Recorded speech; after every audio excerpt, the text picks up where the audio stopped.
How to activate evolution cards in Clash Royale. Hello everyone, welcome to our channel and let's see how we can do it. For this, simply open up your Clash Royale.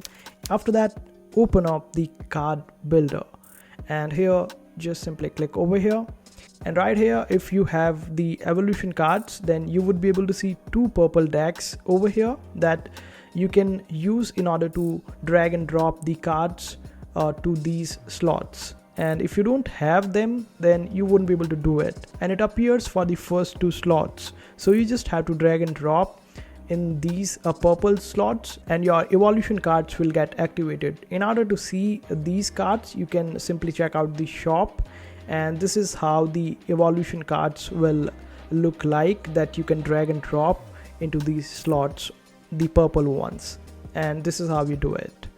I hope this video was helpful. Make sure to hit that like button and also subscribe to our channel for more helpful videos.